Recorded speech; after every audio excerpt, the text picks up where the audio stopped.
নমস্কাৰ এভৰিৱান আপোনালোকক সকলোকে পুনৰবাৰ স্বাগতম জনাইছো আমাৰ ইউটিউব চেনেল জিবিএন আসামৰ অন্য এটা গুৰুত্বপূৰ্ণ ভিডিঅ'ৰ মাজলৈ আজি এই ভিডিঅ'টোত কেইটামান অতিকে গুৰুত্বপূৰ্ণ কথা আজি ডিসকাশন কৰা হ'ব যে এই 9635টা পদৰ নিযুক্তি প্ৰক্ৰিয়া শেষ হোৱাৰ পিছত আৰু আমি 6000টা পদৰ নিযুক্তি প্ৰক্ৰিয়া হ'ব বুলি কৈ আছো 6000টা পদ বুলি মই এই ভিডিঅ'ত ক'ব বিচৰা নাই যে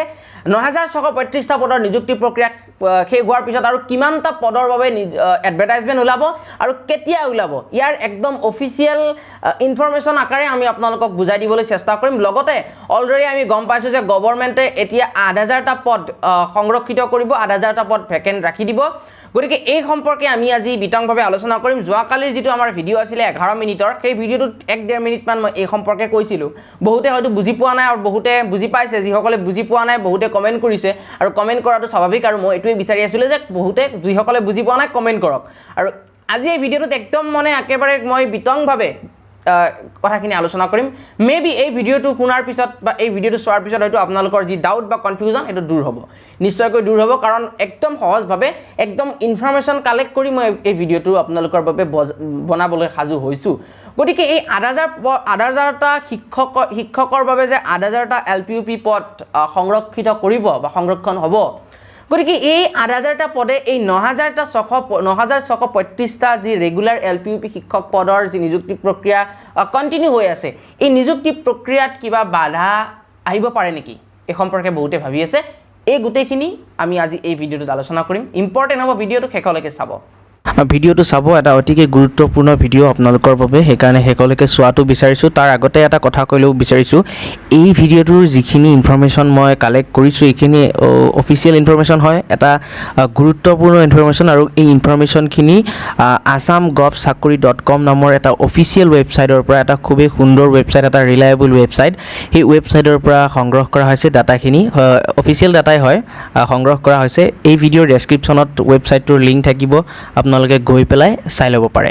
ইয়েষ্টাৰডে যেটো মই ভিডিঅ' বনাইছিলো 11 মিনিট মানৰ সেই 11 মিনিটৰ ভিডিঅ'টোত মই দুখনকৈ বিশেষ অতিকে গুৰুত্বপূৰ্ণ জাননী আপোনালোকক মই দেখুৱাইছিলো আৰু সেই জাননীখনত কি লিখা আছে তাৰ কিছু আৰৰ কথা আপোনালোকক মই সেই ভিডিঅ'টো জনাবলৈ চেষ্টা কৰিছিলো আৰু নিশ্চয় আপোনালোকে চাইছে যদি চোৱা নাই আমাৰ চেনেলত গৈ পেলাই চাব পাৰে কিনো কোৱা আছে তো তাৰ এটা পয়েন্ট আছিল নাম্বাৰ 3 পয়েন্ট তাৰে এখন নোটিফিকেশনত যেটো যিখন মই সেই ভিডিওটোৰ সেকেন্ড নোটিফিকেশন দেখুৱাইছিলো সেই সেকেন্ড নোটিফিকেশনখনত মই এটা আপোনালোকে নিশ্চয় পয়েন্ট দেখা পাইছিলে 3 নম্বৰ পয়েন্ট সেই 3 নম্বৰ পয়েন্টটোক লৈ পেলাই বিভিন্ন জনৰ মনত এটা কনফিউজন এতিয়াও হৈছে তাত মই কৈছো তথাপিতো তাৰ পিছতো সকলোৰে বহুতৰে মনত কনফিউজন হৈছে আৰু সেই 3 নম্বৰ পয়েন্টটো এনেকুৱা লিখা আছিল যে 8000 number of sanction vacant post of regular teacher under Directorate of Elementary Education shall be kept vacant in order to maintain the financial neutrality. গতিকে ইয়াতে ফাইনান্সিয়াল নিউট্ৰেলিটিৰ কথা কোৱা হৈছে যে আপোনাৰ 8000টা পদ ভ্যাকেন্ট ৰাখিব আসাম গভৰ্ণমেণ্টে এতিয়া এই সম্পৰ্কে মই আপোনালোকক কৈছিলো মানে পইণ্টটো এটোৱে হয় যে 8000টা পদ এতিয়া গভৰ্ণমেণ্টে ভ্যাকেন্ট ৰাখিব আৰু কিহৰ বাবে ভ্যাকেন্ট ৰাখিব যে আপোনাৰ এই নোটিফিকেশনখনত এটা ফিগাৰ দিয়া হৈছিল যে 11206 গতিকে 11206 গৰাকী টিচাৰক নিযুক্তি প্ৰদান কৰা হ'ব নিযুক্তি প্ৰদান কৰা হ'ল তেওঁলোকৰ চাকৰিৰ কাৰ্যকাল আপোনালোকে গমে পাইছে তেওঁলোকক প্ৰায় নিয়মীয়াকৰণৰ ব্যৱস্থা কৰা হ'ল নিয়মীয়াকৰণ নহয় প্ৰায় নিয়মীয়াকৰণ কৰা হ'ল তাৰ পিছত তেওঁলোকৰ 60 বছৰ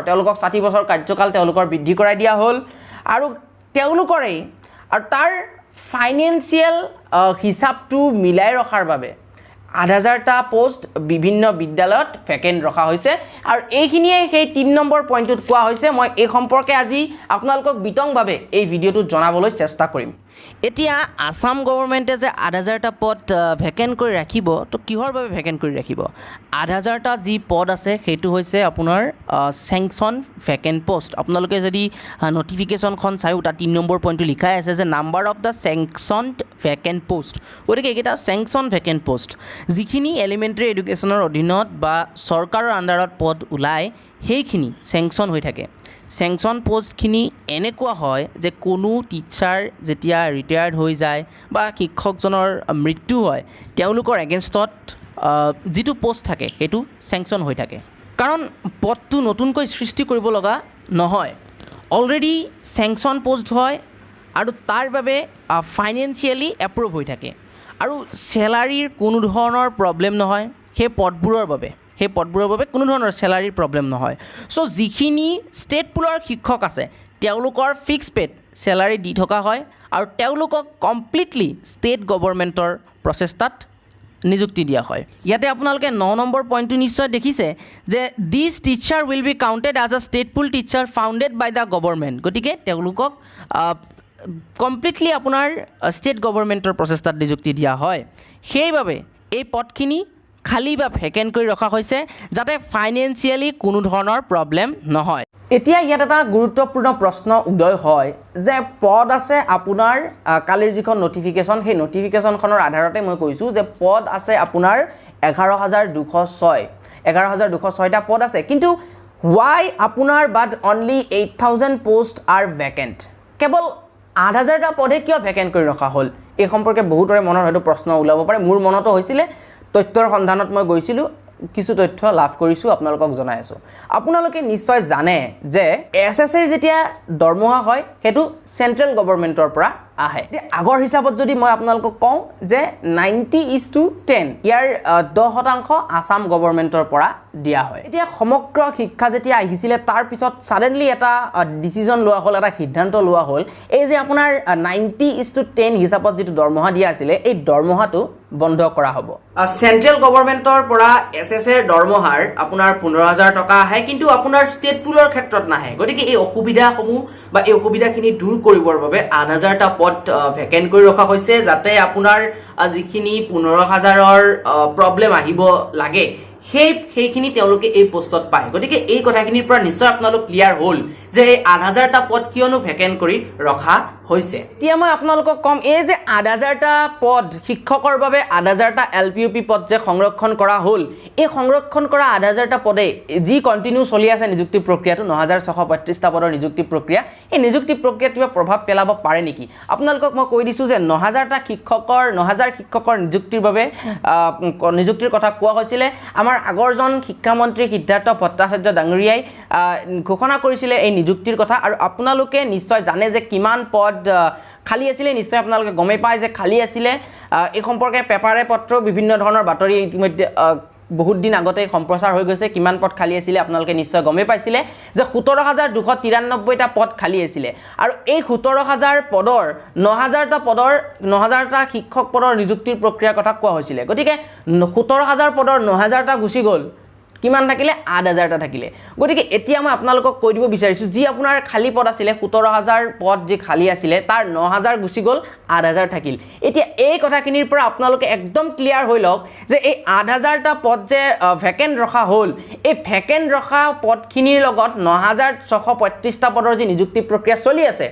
চলি গৈ থাকিব হয়তো জুলাই মাহৰ ভিতৰতে সম্পূৰ্ণ হ'ব লাগে যি আমি ইনফৰমেশ্যন পাইছোঁ আৰু মেৰিট লিষ্টটো খুব সোনকালে হয়তো ওলাব লাগে এই সপ্তাহৰ ভিতৰতে হয়তো ওলাব গতিকে আজি ওলাব পাৰে বা কালি হয়তো ওলাব পাৰে গতিকে এই 9,635টা পদৰ লগত এই 8,000টা পদৰ কোনো ধৰণৰ ইয়াৰ সম্পৰ্ক নাই আপোনালোকে গম পালে 17,000টা পদ খালি আছিলে তাৰে 9,000 শিক্ষক পদৰ নিযুক্তিৰ কথা কোৱা হৈছিলে আৰু 9,000 শিক্ষক পদৰ নিযুক্তি প্ৰক্ৰিয়া চলি আছে লেফট আছে আপোনাৰ 8,000টা পদ আৰু সেই 8,000টা যি পদ লেফট আছে এই লেফট থকা 8,000টা পদ সংৰক্ষণ কৰা হৈছে ভেকেণ্ট ৰখা হৈছে গতিকে 8,000টা পদৰ লগত এই 9,635টা পদৰ কোনো ধৰণৰ ইয়াৰ প্ৰভাৱ নাই নপৰে গতিকে এতিয়া মই আপোনালোকক কম যে বহুতে এটা আশা এৰি দিছে যে আৰু পৰৱৰ্তী পৰ্যায়ত আৰু হয়তো এডভাৰটাইজমেণ্ট নোলাব নিযুক্তি প্ৰক্ৰিয়াৰ বাবে শিক্ষক পদৰ নিযুক্তি প্ৰক্ৰিয়াৰ বাবে এই 9,635টা পদৰ নিযুক্তি প্ৰক্ৰিয়া শেষ হৈ যোৱাৰ পিছত হয়তো আৰু নিযুক্তি প্ৰক্ৰিয়া নোলাব আৰু বহুতে এনেকুৱা ধৰণৰ কমেণ্ট কৰে যে নেক্সট 6,000 পোষ্টৰ এডভাৰটাইজমেণ্ট ওলোৱাৰ কথা আছিলে কিন্তু কেতিয়া ওলাব এইটোক লৈ পেলাই বহুতৰে প্ৰশ্ন আৰু বহুতে আৰু কেইজনমানে এনেকুৱা ধৰণৰ প্ৰশ্ন কৰে যে নেক্সট আৰু কিমানটা পদৰ বাবে 6,000টাৰ ওলাব নে 7,000টা ওলাব নে 8,000টা ওলাব মানে কিমানটা পদৰ বাবে আৰু নিযুক্তি প্ৰক্ৰিয়া ওলাব এই সম্পৰ্কে বহুতৰ এটা কনফিউজন এই কনফিউজনটো দূৰ কৰিবৰ কাৰণে মই কেইটামান কথা আপোনালোকক জনাব বিচাৰিছোঁ যে শিক্ষামন্ত্ৰী মহোদয়ে কৈছিলে বহুত দিন আগতে কৈছিলে ইতিমধ্যে আপোনালোকে নিশ্চয় গমে পায় যে প্ৰতি বছৰে আমাৰ ৰাজ্যত